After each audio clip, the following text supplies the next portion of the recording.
আসসালামু আলাইকুম। আজকে একটা খুবই মজাদার ক্রিম চিজের রেসিপি দেখাবো। এটা বানাতে খুবই অল্প উপকরণ লাগে, আর যে কোনো ফাস্টফুডের খাবারের সাথে এই ক্রিম চিজটা যায়। চলুন তাহলে শুরু করা যাক। এখানে 4 টেবিল চামচ মতো দিয়েছি সয়াবিন তেল, আর দিয়ে দিলাম 3টা রসুনের কোয়া। গ্রেটার দিয়ে ভালো করে এরকম করে মিহি করে আপনারা কুচি করে নেবেন। এটা একটু লাল লাল হওয়া পর্যন্ত অপেক্ষা করতে হবে, তেলের ভিতরে ভেজে নেব। আমার রসুনটা কিন্তু লাল হয়ে আসছে। এখন এখানে আমি দিয়ে দিব 2 টেবিল চামচ মতো ময়দা।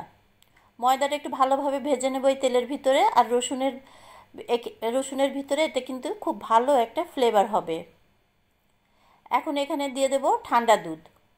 এখানে জাল দেওয়া ঠান্ডা দুধটাই কিন্তু ব্যবহার করতে হবে, তা না হলে কিন্তু ময়দার ভিতরে দলা ধরে যেতে পারে। আর একটু অল্প অল্প করে দেবেন, আর হুইস্ক দিয়ে এভাবে নাড়তে থাকবেন।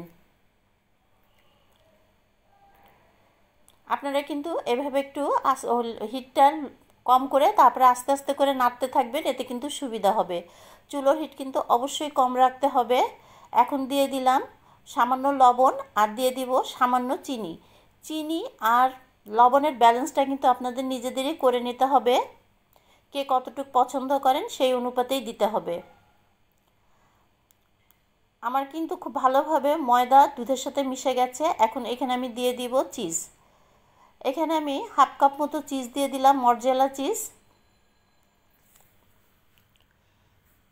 চিজটা গলে যাওয়া পর্যন্ত আমি অপেক্ষা করব। এইভাবে আমি নাড়তে থাকবো হুইস্ক দিয়ে। দেখুন কতটা সুন্দর। এই একটি মাত্র সস দিয়ে কিন্তু যে কোনো ফাস্টফুডের খাবার কিন্তু বানানো যায়, আর এতে করে টেস্টও খুব ভালো হয়।